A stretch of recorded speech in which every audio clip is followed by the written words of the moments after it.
Hello friends, my name is Deepak. I welcome you all to this next session of the concept through questions in the subject elements of civil engineering.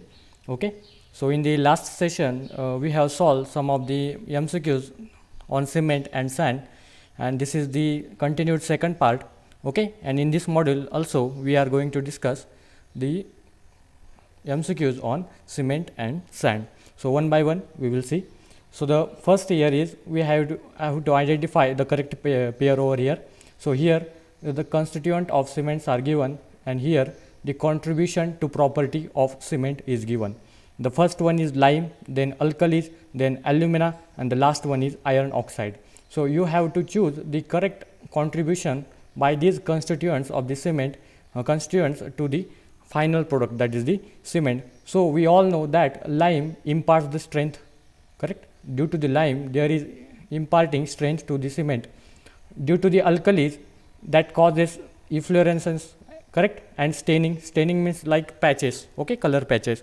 So these alkalis causes efflorescence and the staining. What are the alkalis? That is Na2O or K2O, that is potassium oxide. Okay, now what is the imparting, what alumina imparts to the cement?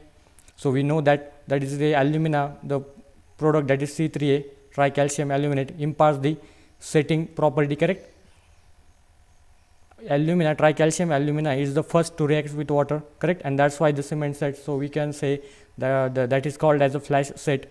So alumina is influences the setting property. And last one is iron oxide, and we all know that iron oxide imparts the color to the cement, correct? It imparts the color to the cement. So these are the constituents and these are their role. We can say it as their role. So find the correct option over here. So first for A, the correct pair is A to 3, that is the impart strength. So this one is the option and this one is the option. The next one is the alkalis causes efflorescence and staining.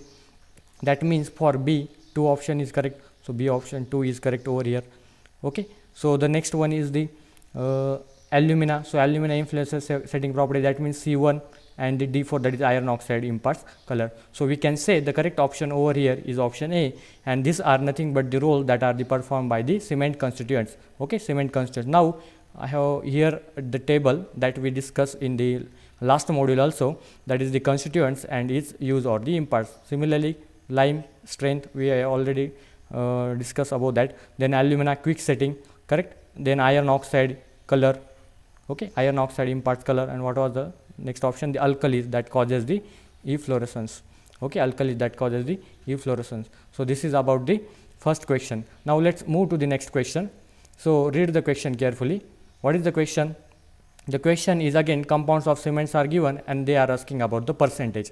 That means they are asking about the contribution by these compounds, and these, you know that these are the Bogi's compounds, correct? These are the Bogi's compound, that is the tricalcium silicate, also denoted as C3S, dicalcium silicate C2S, tricalcium aluminate C3A, and tetracalcium aluminoferrite. Okay, so these are the Bogi's compounds and they are asking about the percentage in the OPC. Okay, so the first one is the tricalcium silicate. So we know that tricalcium alumina and tetracalcium aluminoferrite percentage are less. So here this is the table of this Bogi's compound, and from this you can see that for tricalcium aluminate the percentage is 4 to 14%, and for tetracalcium aluminoferrite is 10 to 18%. That means for these two the percentage 11 will be correct. For tricalcium alumina will be 11, and for tetracalcium alumina will be also 11. So the remainder is the tricalcium silicate and dicalcium silicate. You know that tricalcium silicate is more, that is the 40%, correct na?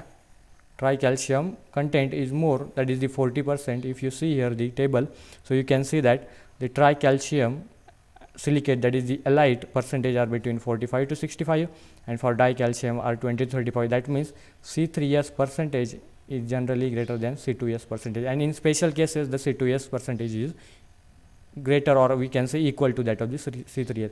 So from this identify the correct pair over here. So for tricalcium silicate, that is C3S 40%, that means for A3, okay, A3, again 2 options are here.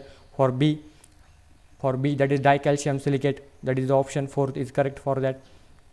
For C, that is the 1 and D1, D2. So these I can say option B is the correct option over here. So you can see the first MCQ we have discussed was depending upon this character they are imparting to the final product cement, and this one is the their contribution in the percentage, okay, in the percentage. Now here again Bogi's compounds, this question is on the Bogi's compounds, and they are asking about the what property they influences. Okay, so you know that C3A I say already in the during solving the first MCQ, that is C3A is actually first to react and set, correct? It is the first to react and set. Now I in last lecture last module also I have discussed about the functions of these Bogi's compounds. Okay, so this C2S is actually responsible for the increase in strength after 28 days. Okay, C2S contribute to the strength over a year or more than a year. That means whatever strength after 1 month is due to the C2S, that is this is the ultimate strength. Okay, we can say it as the ultimate strength is due to the C2S. Now come to the C3S. The initial strength gained by the cement is actually depend upon the percentage of the C3S, because its rate of hydration is more.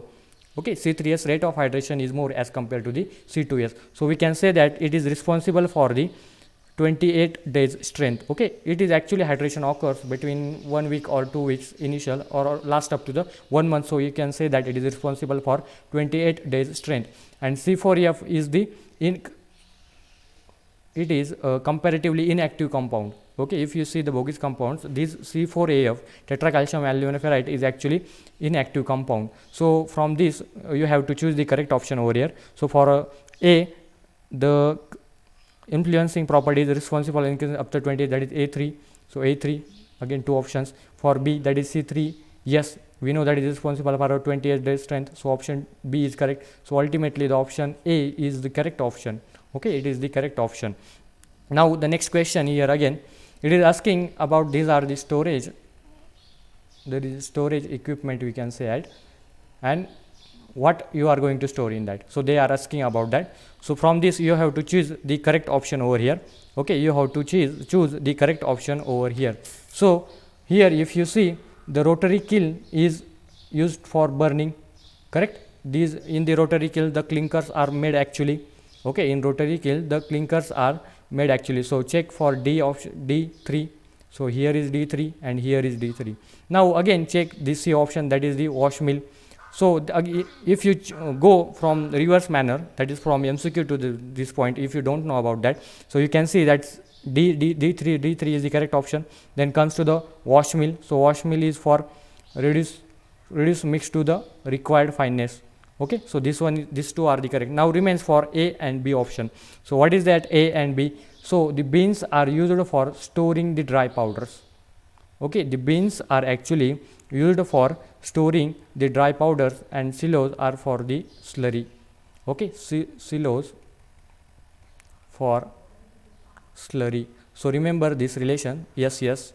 So you can, if such type of question is asked about the storing of that material, that is the slurry, so you can take the slurry option over here. So you can say the correct option over here is the option B option, correct? For bins, bins are used for storing the dry powders, then silos are used for storing the slurry. Now next move to the another question. Now again there is a type of cement, and what purpose or what are the application of this is actually asked over here. So the first one is the blast furnace slag cement. The next one is the high alumina cement. The C option is the sulfate resisting cement, and the last one is the low heat cement. Now if you remember in the last lecture I have told about this low heat cement, I think I have told about all that cement. Okay, so this low heat cement is actually in case where we require less heat of hydration. Okay, we require less heat of hydration, such as the bulky structures, and in that I have given the example of the dams. So I can say for D option, the second, that is the construction of dam, is the correct for D pair, that is the low heat cement is used in the construction of the dam. Next, the blast furnace slag cement, I have discussed that this furnace slag is the byproduct, correct? It is the byproduct. That means it is cheaper. So it is same as that of the OPC, but its cost is less. So I can say that the blast furnace slag cement is the cheaper. So for option A, third pair is the correct. Now next one is the high alumina cement.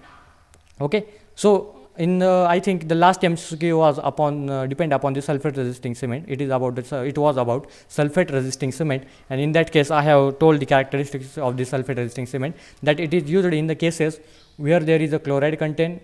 Okay, the material is subjected to the chloride environment. And the next one I have said that there will be alternate drying and wetting process. So I can say that for this, the construction of the canals and the culverts, there is alternate drying and wetting. So I can say that this sulfate resisting cement is for 4, and remaining is the for high alumina cement. So this high alumina cement is for laying concrete underwater when this water doesn't contain any type of the chlorine content. Okay, so these are the correct option. So from this choose the correct option given below from these pairs we have obtained here.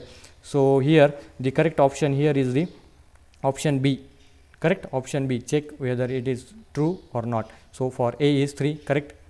Blast furnace slag cement is cheaper than OPC. So the next one is the high alumina cement. It is for laying concrete underwater. The option C, that is sulfate resisting cement, this is used for canals and culverts, as there is alternate drying and wetting process. And the last, the low heat cement, is used for the construction of the dams. So if in case you know about only the low heat cement, you can easily take that this is the construction of dam, it is used. That means from this case D2 there is only one option, so the option B is correct. So you can go through this way also. Okay, it is not necessary that all time you need to require or you need to remember these all the functions of these cements. Just remember specified properties or the specific cement properties, so you can able to get the correct answer. Now next question. So the next question is increase in fineness of cement. Increase in fineness of cement. Now tell me, increase the fineness of the cement, you all know that it is measured in centimeter square gram. That means area per unit mass. That means for 1 gram of, suppose there is 1 gram of particle, then how much surface area is available? Okay, how much surface area is available for the rate of hydration, or we can say that for the reaction. So depending upon that, when there is more fineness, increase in fineness, that means there is more surface area available for the reaction, and that ultimately leads to the rate of strength development, that is the heat of hydration, and the rate of hydration will be increased. So there will be increase in the rate of strength development. Okay, there is increase in the strength. Now there are two options, increase in the rate of strength development. Okay, so next we have to consider the another approach. So what is that? So the next one is the and here read and reduce the rate of deterioration and leads to the higher shrinkage. Now due to the increase in the fineness, what happens? There will be higher rate of hydration. That means there will be higher heat, and that means water will evaporate early.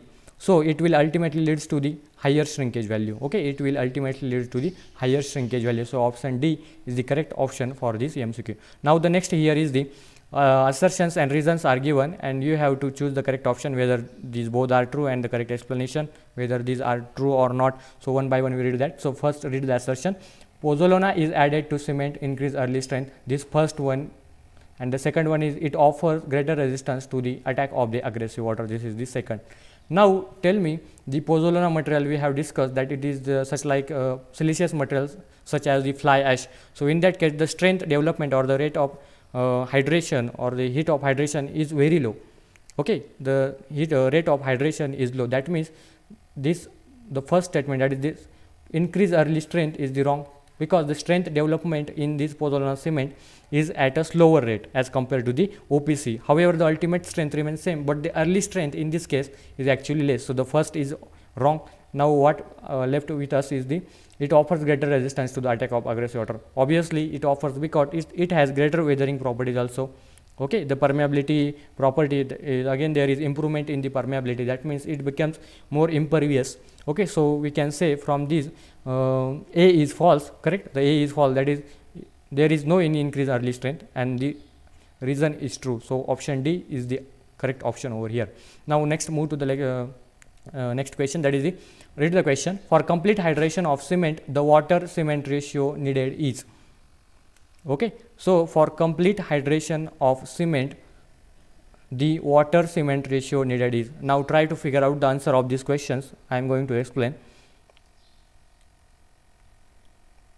Okay, so let's read the option one by one carefully. So the first one is less than 0.25, the next one is more than 0.25 but less than 0.35, the third one is the more than 0.35 but less than 0.45, and the last one is the more than 0.45. but less than 0.60. Now tell me, if you see in the design or the in the design mixes, okay, or ordinary mixes such as M10, M20, M30, in that case you have taken this ratio. That means this will not be the correct option here, because if you read this Abraham's law, if you read that, so depending upon water cement ratio, strength varies, and you can hydrate the cement at any water cement ratio, okay, but they are asking for complete hydration of cement, okay, for complete hydration of cement. If you see the Bogi's compounds and their requirement of the water for their hydration, then average requirement of water is 23%. Okay, this is average water requirement by the Bogi's compounds. Okay, and the additional, in that case, the additional 15 is required for the gel pores. It is required for the gel pores, or in the form of the adsorb water. So ultimately the requirement of the water is 38%. So you can see that for complete hydration of cement, the water requirement needed is 0.38. That means if you see the range over here, so the option C, that is more than 0.35 but less than 0.45, is the correct option over here. So option C is the correct option. Okay, now let's move to the next question. Now the next question here is gypsum, that is in the form of calcium sulfate. So gypsum is used as an admixture in cement grouts for, you remember the process that we have discussed of the manufacturing of the cement. In that case, the clinker are mixed with the gypsum, correct? They are mixed with the gypsum in order to get the final product, that is the cement. And at that time also I had said that this gypsum is added to retard the setting time, correct? To retard the setting time due to the C3A, that is tricalcium aluminate, there will be flash set. Okay, and in order to reduce that heat of hydration due to the C3A, the retarder is added. Okay, that is the gypsum. Now the next question, read the question carefully. Blast furnace slag has approximately, okay, so they are asking about the blast furnace slag, and these are, I think these are the compositions given. So they are asking about the calcium oxide, silica, alumina, calcium oxide, magnesia, silica, calcium sulfate, alumina, and their percentage. So if you remember, in the last lecture I have discussed about the blast furnace slag. Okay, I have discussed about the blast furnace slag, and you can easily identify the answer over here. Yeah, it contains calcium oxide, that is the lime, of 45%, and silica as 35%, and this is nothing but the slag. Okay, this is the byproduct. And I think in the first or the second question we have discussed that it is the cheaper one. Okay, it is also the cheaper one. So this is about the composition, that is it contains 45% of the calcium oxide and about 35% of the silica. Okay, now so read the question carefully. The question is, high alumina cement is produced by fusing together a mixture of, okay, high alumina cement is produced by fusing together a mixture of. If you remember, in the last module also we have discussed about this high alumina cement, and we know that this high alumina cement is actually manufactured from calcareous materials such as limestone and the alumina such as bauxite. Okay, bauxite. It is also known as calcium aluminate due to this manufacturing component, that is the limestone and bauxite. So we can say the correct option over here is the first option, that is the limestone and bauxite, as this high alumina cement is produced by fusing together these two components, that is limestone and bauxite. There are also some of the properties of this high alumina cement we have discussed, that is the temperature. Okay, the grinding temperature, which is actually greater, which is 1550 to 1600 degrees Celsius, correct? Then we have also discussed about its specific area. Okay, so fineness, that is nothing but 3000 centimeters square per gram. Okay, so these are some of the properties of the high alumina cement. Also, this high alumina cement is not used in case where there is alternate drying and wetting. Okay, so in that case this type of the cement is actually not used. Now let's move to the another question. So the question here is, the specific gravity of commonly available ordinary Portland cement is. So they are asking the value of the specific gravity of the OPC.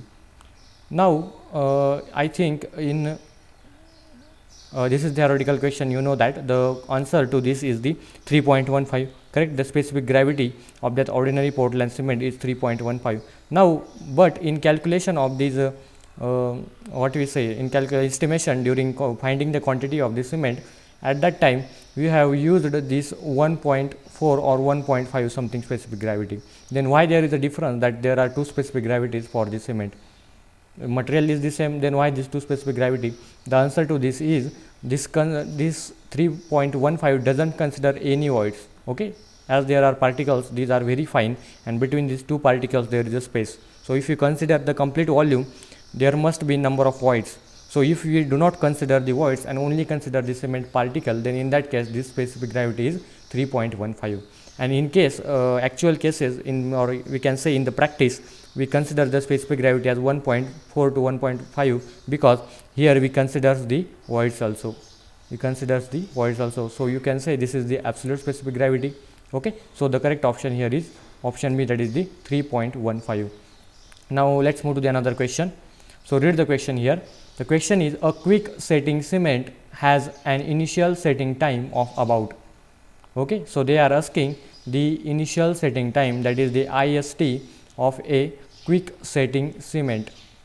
Okay, quick setting cement. So what is a quick setting cement? As the name indicates, it sets early. Okay, that means its IST must be lower. Now consider the options one by one given below. So the first one is 50 minutes, the next one is 40, the third one is 15, and the last is the 5 minutes. Now tell me, for OPC, that is ordinary Portland cement, what is the initial setting time? You all know that it is 30 minutes and its final setting time is 10 hours, correct? Now consider for this quick setting cement. Now tell me, if for OPC the initial setting time is 30 minutes, how it will be above than 30 for a quick setting cement? That means the option A and the option B will automatically eliminate here. So the option remain with us are the 15 minutes and the 5 minutes, and the correct option for this question is option D. Okay, the option D, that is the 5 minutes is the correct option. Okay, 5 minutes is the setting time, that is the initial setting time of the quick setting cement. So here, if you don't know the correct answer, you can easily eliminate the answers by logic. Okay, now let's move to the another question. So the next question over here, consider the following statements. The statement is low percentage of C3S low percentage, and high percentage of C2S. Okay, C2S high percentage will result in. Okay, if there is low percentage of C3S and high percentage of C2S, then in that case what will happen with the cement? So the here the statements given are, the first one is higher ultimate strength with less heat generation. Higher ultimate strength with less heat generation. The next one is the rapid hardening, and the third one is the better resistance to chemical attack. Okay, now tell me, in Bogi's compounds we have discussed about this compound, that is the tricalcium silicate and dicalcium silicate. In that case, we also discussed that in case of the tricalcium silicate is actually hydrates rapidly, and the initial strength of the cement is due to this tricalcium silicate, correct, initial strength, and the final strength, or you can say ultimate strength, is due to this dicalcium silicate, correct. That means the rate of hydration in case of C2S is less as compared to the C3S, correct. So the first option is, that is higher ultimate strength with less heat generation. So the option is correct. So the C2S percentage, as this percentage are more, that means there will be higher ultimate strength and less heat evolution or less heat generation. So the first statement is correct. Okay, the first statement is correct. Now next is the rapid hardening. Now tell me, if there are low C3S percentage, how there will be rapid hardening? So this is not the correct. Okay, if you see the rapid hardening cement, then in that case we have discussed that it has more C3S content. That means this rapid hardening is the wrong statement here. The next one is a better resistance to chemical attack. Yes, of course, it has the better resistance to chemical attack. Now this C3S and this C2S, when reacts with the water, okay, when they react with the water, they form the calcium silicate hydrate gel. Okay, calcium silicate hydrate gel, and the binding property is due to this calcium silicate hydrate. Okay, now in case of C3S, this CSH, that is the calcium silicate hydrate produced content is less, and the calcium hydroxide content produced is more, as we compare it with the C2S, okay, C2S, then in that case the CSH produced is more and the CaOH, calcium hydroxide produced, is less, and this is not a desirable product.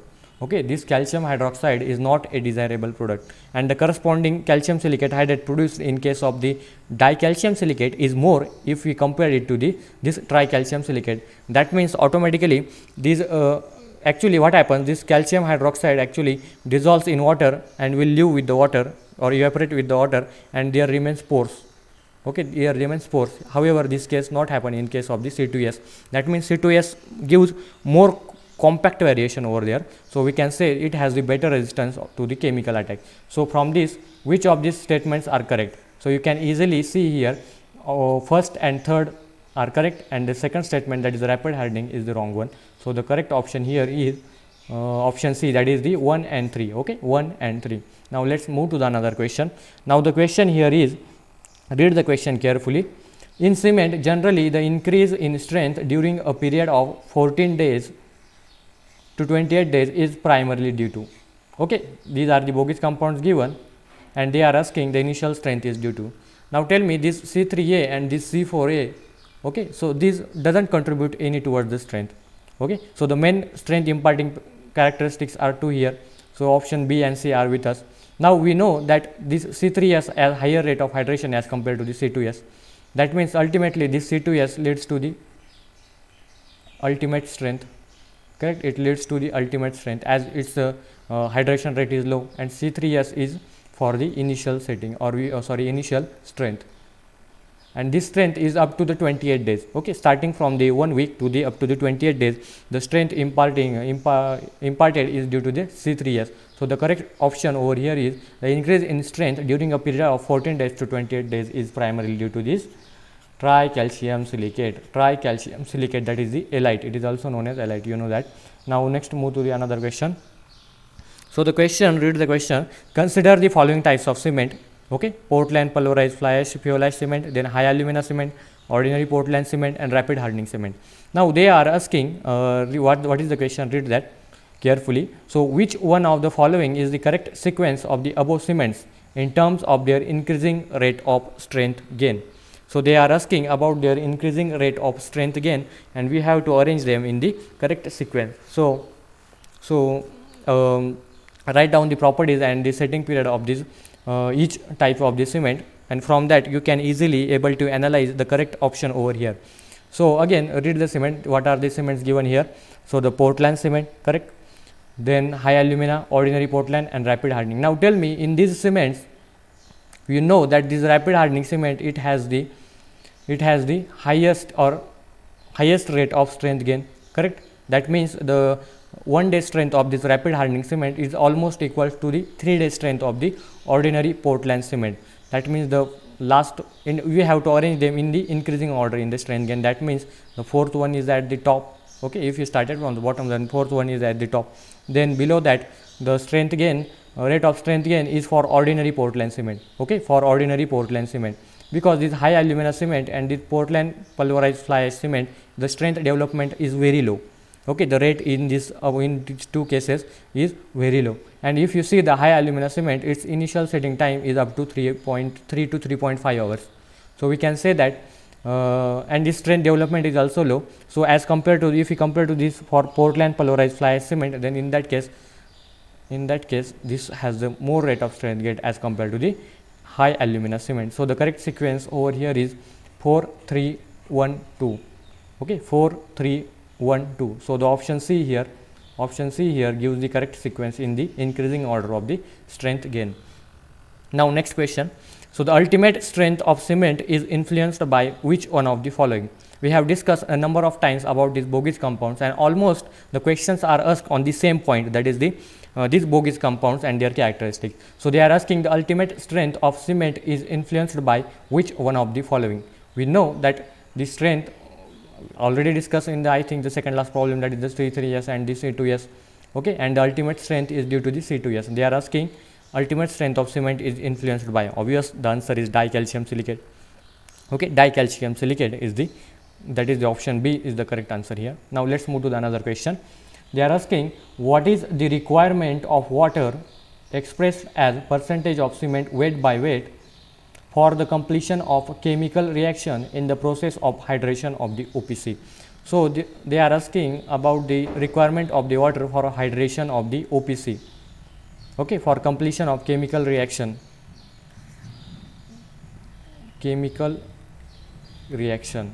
Now, if you see the bogus compound, that is the C3S, C2S, C3A and C4AF, then in that case the average water required for their complete reaction is about 23%, okay, and the 15% is for the adsorb water and the capillary gel pores, okay, for filling that. So, in that case the total water requirement is 38% for the complete hydration of the OPC, considering this adsorb water plus the gel pores, okay, gel pores, water requirement for the gel pores. So, in that case if you see the options and they are asking about the chemical reaction only, so the correct option here, correct average value is 23%, and if you see the options over here, so the first 10 to 15, no, so 15 to 20 it is not correct, so 23 lies in 20 to 25, correct. So, the option C, okay, so the option C, that is the 20 to 25% is the correct option over here. Now, next question, read the question. A cement bag contains 0.035 cubic meter of cement by volume. We know that cement bag volume is 35 liters and this is in cubic meter, can be written as 0.035 meter cube or cubic meter, what do you say. So, then next is, how many bags will 1 ton of cement comprise? So, they are asking there will be how many bags if we consider the 1 ton of the cement. Now, tell me what is the weight of 1 bag of the cement? You know it is 50 kg, correct, it is 50 kg. Now, if we consider the number of bags finding, so 1 ton, that means 1000 kg divided by 50, we will get the number of bags. So, this 0 get cancel and this comes 20. So, the number of bags are 20. So, the correct option here is option D, that is the 20, and this data given here you can say we do not use at any place, that means it is irrelevant data, okay. It doesn't has to do anything with this problem or the solution of this problem. Now, let's move to the another question. So, here is given grade, okay, different grade 33, 43, 53, 43, and this is the age given over here, that is 7 days, 28 days, 3 days, 7 days, okay, and we have to match these pairs to their strength, that is the strength in MPa. So, you have to match the correct pairs over here. Now, in last module also I have tell about this. So, you can say in any case whatever happen, grade 43, you know that for 28 days strength grade 43 it must be 43, okay, that means B2 is correct. So, B2, there are two options again, and now I have drawn a table over here. So, you can see from that this is the strength, this is the age, okay, this is the age in days, this is the grade of cement 33, 43, 53 and corresponding grade. So, the first over here is the 33, grade 33 7 days. So, grade 33 7 days 22. So, the correct option here is for this is 22. Now, if you see for A3, option B is the correct option over here, and from that you can see that grade 33 7 days strength should be 22 MPa, then grade 43 20 days strength should be 43 MPa, grade 53 3 days strength should be 27, and grade 43 7 days strength should be 33. So, this is the option B is the correct option over here, okay, option B is the correct option over here. Now, let's move to the another question. So, they are asking fineness of cement is measured in the units of, okay, fineness of the cement is measured in the units of, you know what is the fineness, correct, and it is measured in the centimeter square per gram. Let's go by the dimension, okay, you know that for OPC that this value should not be less than 1250 in any case, okay, it should not be less than 1250 centimeters square per gram in any case. So, what is this indicate? This indicates the surface area, okay, this indicates the surface area and this indicates the mass, or you can say weight. So, ultimately it is nothing but the area to mass, correct, area to mass, that means how much area is occupied by, okay, how much area is occupied by this 1 gram of cement, okay, this 1 gram of cement. So, this is the C option is the correct option over here. Now, let's move to the another question. So, the question is 1 bag of Portland cement 50 kg in weight would normally have a bulk volume. You all know that it is a theoretical question, okay. So, this is the 35 liter is the volume of the 1 bag of cement, remember that always, okay. Now, let's move to the another question. So, the next question is read the question carefully. The question is about what type of grains constitute the river sand. Okay, so before that let's understand what is the river sand, or you can say it as a natural sand and the artificial sand, or also known as manufactured sand or EM sand.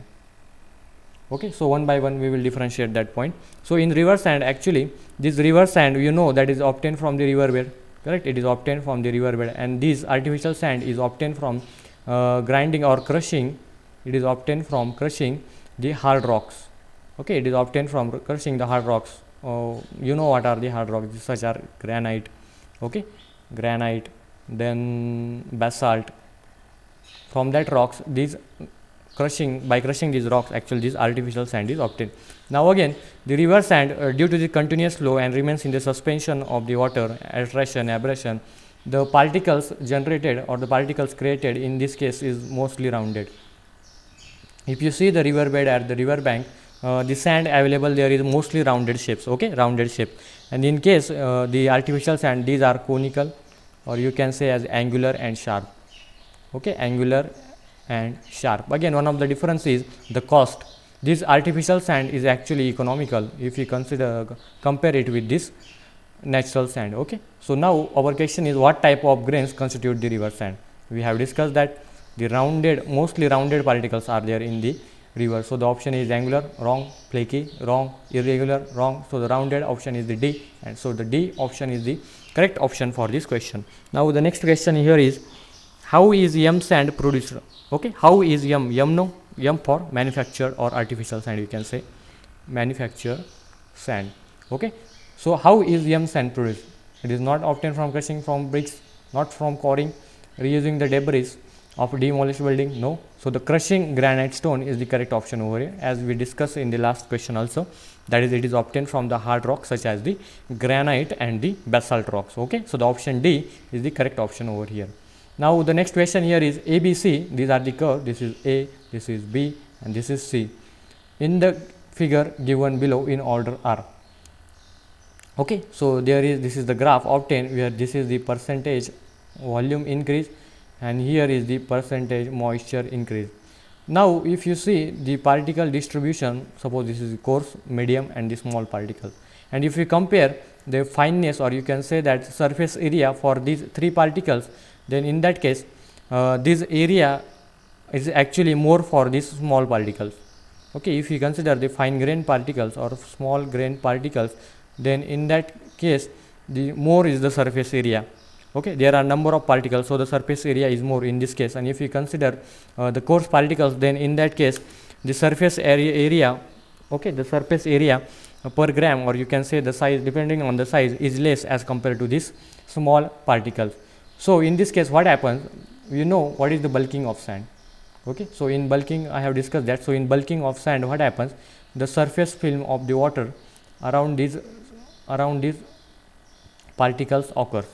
Okay, around these particles occurs. So due to that, what happens, the particles repulse each other, and as the moisture content goes on increases, their repel also goes on increasing, and up to certain limit the volume also goes on increasing, and this is, we know that this is the bulking of sand. Okay, this is the bulking of sand. So in that case, if we consider for the coarse particle and the fine particles, for coarse particle this bulking is less as if we compared with the fine grain particle. So from this graph you can easily understand that this is the percentage volume increase and this is the percentage of water. So more bulking is for the fine grain. Okay, more, that means graph A is for fine. Okay, graph A is for fine, then graph B is for medium. Correct, this must be for medium, and the last one is for the coarse. So the option D is the correct option over here. Okay, option D is the correct option. Now let's move to the another question. So read the question. What is the question? Sand should pass through. So they are asking sand should pass through. We know that sand is nothing but the fine aggregate, and when we say it as a sand or fine aggregate, when it passes through 4.7 mm sieve size. Correct, when the particles passes through this size, at that time we say that this as the fine aggregate or the sand. But these are it is given in terms of the BIS sieves. Okay, BIS sieves number. So the correct option here is this 4.7 size resembles to the this sieve, that is the 480 BIS 480 sieves. So option A is the correct option over here. Okay, now let's move to the another question. So the question here is, which of the following imparts greenish gray color to the cement? Okay, they are asking which compound here indicated below are actually imparting the greenish gray color. So the calcium aluminate ferrite is actually has the greenish gray color which imparts it to the cement. So the option C is the correct option over here. Okay, these molecules have actually the greenish gray color, that's why the color of the cement is greenish gray. Okay, greenish gray. Now let's move to the another question over here. So the next question here is the among the below statement, which one is correct for the dry process? So this is about the manufacturing process of the cement. Okay, manufacturing process of the cement we have discussed, I think, dry process, and there is the wet process. We also know that the water content, why these names are given dry and wet, because depending upon the water content. If you consider the dry, the water percentage is about 12 to 15%, and for the wet it is about, I think, it is up to 35 to up to 50%. So in that case you can easily see the slurry here, it is more in the form of slurry. In order to take it to the solid form, in that case we have to require the more fuel provided over here. Okay, so the more heat is required here, and therefore we need to require more fuel as compared to this dry process. Okay, as compared to the dry process, that's why the dry process is also the economical one process. Okay, remember that this is the plus point over here. So this dry process is the economical as compared to the wet process. Okay, so the read one by one option carefully so that we can get to the correct option here. So the first one is the amount of heat required is high. Wrong. We know that amount of heat is required for the dry process they are asking. So there is the less heat required. Okay, less heat is required. So heat required is less. Again it is high. This is wrong option. B and A, C and A will get cancelled. So the amount of heat required is less again. So we have to choose between B and D. Now read the next statement. So the required fuel amount is less. Yes, this is correct. And here it is the required fuel amount is high. Now tell me, if you require the less heat, how there will be requirement of the more fuel? So in that case, option B is the correct option. That is, the in dry process heat required is less, so the required fuel amount is less. Okay, so let's move to the another question. Now the question is here. Question here is the which cement is used in the sewage and water treatment plants? Okay, which cement is used in sewage and water treatment plant? So we have discussed about the rapid hardening cement. We also discussed about the low heat cement. We have also discussed in the last module about sulfate resisting cement, and in this module about the quick setting cement. Now tell me, from the properties of the cements, which type of cement you will be used in case of the sewage and water treatment plants. Now consider, let me explain this answer to you. So consider this is the pipe of the sewage. Okay, and the sewage is flowing through it. Okay, the sewage is flowing through it. Suppose this is the flow, this is the sewage over here. So in that case what happens, when it remains for a certain period in this pipe, so in that case the hydrogen sulfide, that is the H2S gas, is actually liberated. Okay, and this H2S gas reacts with this cement or the concrete that is the pipe made of. Okay, so in that case the deterioration happens. Okay, the deterioration happens. That means their durability gets reduced. Okay, it is less durable. In that case we can say it is as a less durable, and its life gets reduced. Okay, its life gets reduced.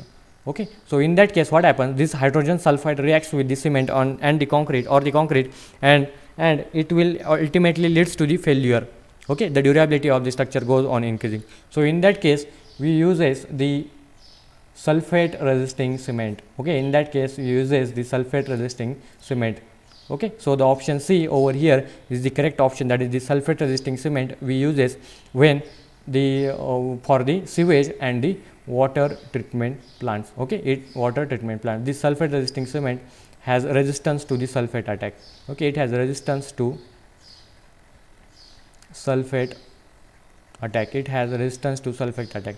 So what is that sulfate attack? So sulfate attack is that the calcium hydroxide is the byproduct that is produced during the chemical reaction or the hydration, is combines with this hydrogen sulfide. Okay, it combines with this hydrogen sulfide, and in that case it forms the calcium sulfate. Okay, in that case is form the calcium sulfate. So this is the, and again there is calcium sulfur aluminate is formed. Okay, calcium sulfur aluminate is formed, and its volume is actually much greater. Okay, its volume is actually much greater. So in order to take care of that sulfate attack, okay, calcium sulfur aluminate form, let me write here, calcium sulfur aluminate is formed and its volume is more. Okay, it has much volume as compared to the original aluminate. So in that case there is expansion, and therefore there is a formation of the cracks, and ultimately the structure becomes less durable. So in that case sulfate resisting cement is used. This type of cement is actually also used when there is alternate drying and wetting processes. Okay, when there is alternate drying and wetting processes, let me write here, dry and wet phenomena is there, and also when it is the structure is in contact with the chloride. So in that case sulfate resisting cement is used. Now let's move to the another question. So the question over here is the, which cement is used for longer duration in wet climatic condition? Okay, which cement is used to store for longer duration in wet climatic condition? Now this first option is expansive, second one is the OPC, the third one is the hydrophobic, and the last one is the quick setting cement. Now tell me, if you uses the quick setting cement, so for if you store it for longer duration and there is wet climatic condition, that means moisture content is more. Okay, the moisture content is more, and that means there is adverse condition. Okay, there is adverse condition for storage, and if you store the cement such as the quick setting cement, then it will, the particles will react with the water, correct, react with the moisture. That's why the strength of this will get reduced at the time of using it. That means quick setting cement is almost not feasible in this case. OPC is also not feasible. So in that case we require such a cement which sustain for the longer duration. Okay, it sustains for the longer duration without any undergoing any chemical reactions. Okay, in such adverse condition also. So at that time hydrophobic cement is used. Okay, at that time hydrophobic cement is used. And what is this hydrophobic cement? So option C is the correct option over here. So the explanation for this option is that, so this cement is actually do not react with water on its own. Okay, doesn't react with water on its own because it is actually manufactured by grinding water repellent film forming substances. Okay, water repellent film forming substances. That means in such cases, suppose these are the particles of the cement, so around that particles these water repellent substances are get occupied, okay, on this surface of this cement particle. That's why they can be stored for the longer duration when there is the more transportation distance. So in that case you can use the hydrophobic cement also. So at such a conditions, and also in the wet climatic conditions, hydrophobic cement is actually used. Okay, so this is about the cement and the sand we have discussed. We have almost covered all the points. Okay, all types of cements we have covered over here. So this is about the cement and sand modules, and in the next modules we are going to solve the MCQs, again the concept oriented about that material, such as which are related to the stones and bricks. Okay, so for today's lecture we will be end here. So thank you.